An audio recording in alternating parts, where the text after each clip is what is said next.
18 years. These are minors and children who are in school. They're traveling in a school bus. And so the teachers... in this case, what is the case?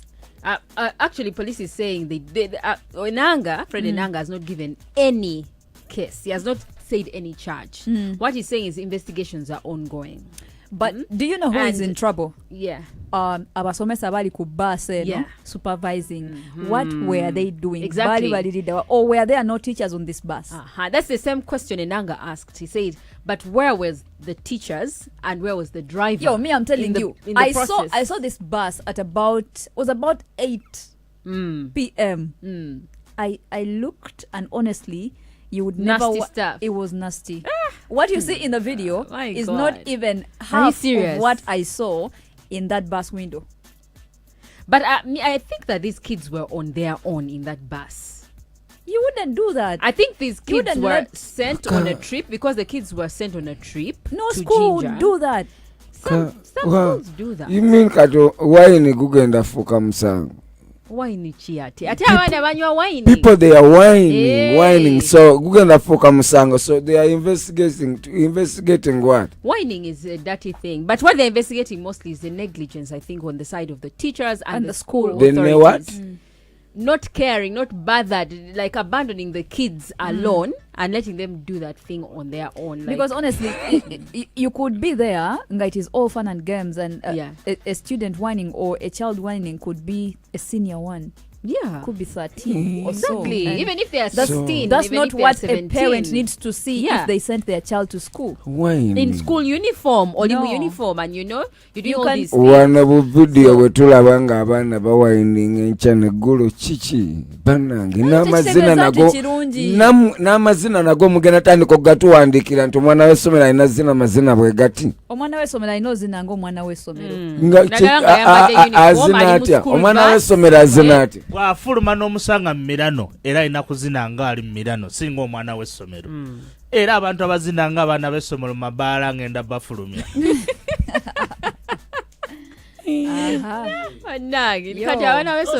Because amazina mu bbaala n'ogatwala ku ssomero. I can imagine the kind of fire the school is under from parents. Yeah. Because at first they came out and dismissed that statement. They said we are not the ones who are involved, our kids. Then yesterday they acknowledged, they say those are our kids and we are going to take disciplinary action against them. So disciplinary action should be taken upon them themselves. The teachers who are either on the bus or who just left the bus to go. But I think also students need to know how to carry themselves. Because I am sure these are not kids of 2 years of primary away, kids. The mice will play. I am very sure that abana nabo bagenda kubeera suspended. There is no school that would not suspend. Abana suspending abani. Do you know which child was seated where? Actually, Enanga was saying that there might have been incidents where some kids were sexually exploited by other kids, like bullying. There's some kids who come, boys who bully or girls who bully the boys and then dance the way they were dancing. So they are investigating also such acts of exploitation amongst the students themselves. There were some kids maybe who were victims in this whole thing. Yeah. Just twala ebulabe mazina na HJ police nani ne Ministry of Education. Yeah, Ministry of Education is no kuja. Like they have to. We can't tolerate that. Ne CIA ebagirete ne FBI kuba katene songa nkulu nnyo. CID ejitutte CID investigating ne FDC bonna bajja. Kale. Ne counter terrorism. Ekabadde ku bus. Nkola zaabo tujjo. No, but the bigger question is where are kids learning these things from? Home. Exactly. They're learning them from home. Tuba mu COVID. For 2 years. Hey. What do you expect? By the way, let me tell parents. Hey. These dances are not learned at school. Yeah, they are learned from home. But I think the biggest responsibility here was for the teachers, someone that was on the bus. Yeah. Make sure ntabana bali ku bus tebakola bintu bwe. But can you regulate all those kids on the bus? Yes. First of all, I think the music, they shouldn't have put music. Because kids just whine. If you leave now, the bagenda kono ne chintu chino. Because these school buses go on trips. Yeah. Some are party trips, some are competition trips, some are football trips. Okitegeera. Yeah. Tugenda okuva ku trip zino nga tuli happy. Bana babeera mu bus nga banyumirwa bazina. Kati bagenda tekawo restrictions zino osange nga n'amasomero gateekeko restrictions ku baana bw'oyingira bus tula weewumbe. Ati oli kusomero like you're a kid at school. Ankubuuza essomero lyawe eritambula. Lwaki bulina kutula tusoma nga tutambula nga bwe bagamba mbu oba olinnye bus oba olinnye essomero. Ebiseera biri twetwabeeranga na bus twabeeranga na loole tata naye nga tubeera emabega eyo nga tetulina wadde endongo. Tetulina wadde endongo naye nga tubeera ku tata nga twabeeranga happy nga tuyimba yongeza omuliro yongeza omuliro yongeza omuliro hoyi matekaaliyo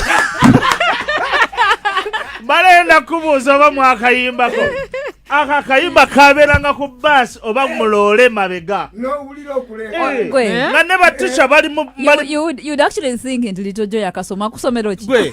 Let me tell you Prim nga n'abasomesa bali either maaso ga track nga nabo banyumirwa. No, honestly, oba mwayimba mwakola mutya mwabamanyi but what happened on this bus was not nice. If they let this happen, then you're going to say it is okay for kids to even go an extra more than dance, do other things even on the bus, even in school. It's okay for kids to do things in classrooms, everywhere. I mean, if we let this pass, because the way Prim has explained, the way these guys were erotic, like really, it was bad. Okay, nayo pamu njagala olabe ekintu kino. Buli lunaku batoto bano batuula butuuzi mu kibiina nagenda ku parade. Luno olunaku luba lwa kusanyuka. Onfuna kyovula abaleeta bus ezirimu music oba mu batambula nga mulimu music.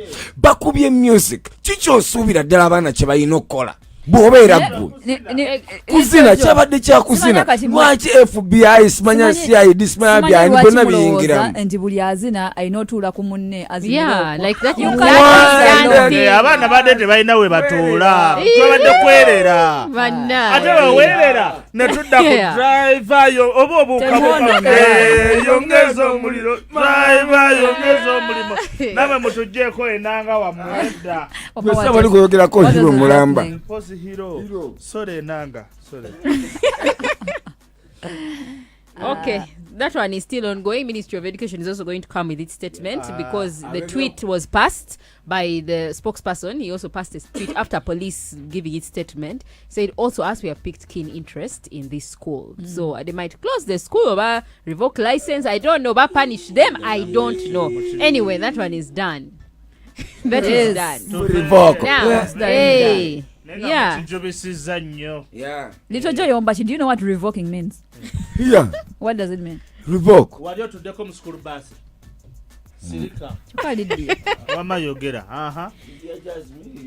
Okay, now tomorrow is the day for the national budget reading at Kololo Ceremonial Grounds. And yes, it's happening at Kololo Ceremonial Grounds. They have blocked off some roads, upper Kololo, like Kololo roads basically, because it's going to be happening at Kololo Ceremonial Grounds. What time is this?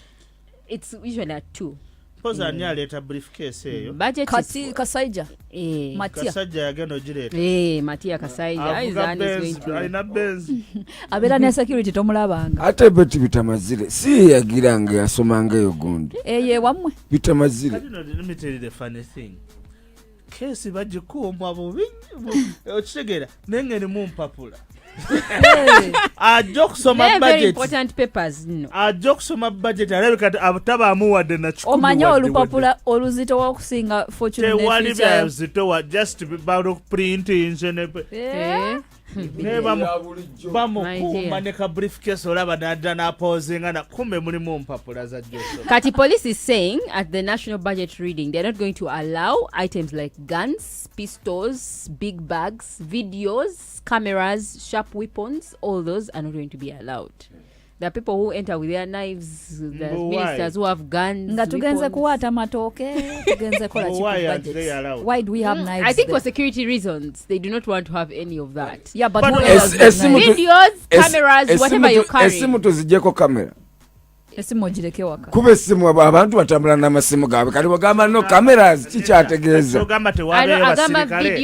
abasirikale abakoma event tebabeereyo cameras kyogamba eneefuuka kijenina ku simu si video camera nedda abasirikale tebabeere na mmundu abakuuma ekifo of course abakuuma ekifo it is understandable Nimrod but general choga bagenda bajjako pisto zaabwe general ng'ajangu omujjako pisto that is the directive, no allowing those things but we know the people who have guns. We are not the ones who have guns. But we have knives. People carry knives in their bags, scissors. I don't know why people carry sharp things in their bags. Nails, protection nails in their bags. Kali akasala nkayina owata matoke motoka basanga mu busatu ate nimbe 3 knives in my car why do you have knives in your car? Nalimva mu kyalo ne Jojo nga tuva kuwata era basangako n'amasanda kyokka Lydia owaata nnyo Lydia nawe owaata Now there is a man who slit his throat today. He attempted to his own throat at Chireka main market. So at about 11 a.m. Thank God he didn't attempt to slit someone else's throat. I know. He's a 48-year-old man. He's called Dan Mubiru. He arrived at the market according to eyewitnesses. He entered. He's a local from Chira. He reached the market, started moving around stalls, asking for prices of things, but he couldn't buy them. But he had a knife, so he went and stood in the middle of the market, then pulled out the knife and cut his throat. Oh my! Afudde. Nedda. Is at Mulago. Ogo musango police eguyingira attempted murder. Yeah, police eguyingira munenge ni police iwo weta yingira. Attempted murder is a crime in Uganda. You try to kill yourself, it's a crime. Oli akoyensi police temina kya mu muyambi ate ngamba onzigulako omusa. Report ye nange ncha. Omuvubuka yayingidde mu katale. Tukagala kunoonyereza akambe yakajjeewa. Yakagula ddi era yatambudde atya nako ani yakawagala ku mudaala we yeesalidde waliwo mujja we mukwano gwe oba ekirowoozo yakijjeewa okyokwesala people are stressed by them. People are really stressed. Engoye ze yayambadde mental issues. Last but not least ye kennyini tugenda mubuuza lwaki teyafudde okugezaako okwetta oba weereetedde singa nokyafiiridde ogezaako okwetta notafa neogenda mu ddwaliro nebakupulako omusanvu ani aba complainant gavumenti ya Uganda. What is happening, Pam? There is nothing happening. Gwechobo manya oyo musajja bagenda kumugulako musajja. The state COVID bansomera emisanvu bwe batukwata mu bbaala luli balyoke batwala ekitalya bagamba mbuffe twawakanya amateeka ga gavumenti etteeka erisooka eryokubiri twawakanya President Museveni byayugira omanyi musango kyogo gogumanyi okuwakanya omukulembeze w'eggwanga mbu yatugamba tusigale waka fene tujeema ne tugenda mu kati ono guy alina omusango ye ne gavumenti ya Uganda naye amuguza akamba ajja kutyanga alina license wajja wa license etunda sharp things gavumenti buvunaanyizibwa bwa gavumenti okulabirira abantu b'eggwanga. Lwaki gavumenti tevaayo omuntu oyo mu mbeera mwali neemuyamba nga tekinnabaawo? Neemuyamba etya? Erina omusiba ogezako okwejja mu nsi. Abona anyumirwa bunyumira twipa ali awo atunuulira. Wamma kyekirala Pam.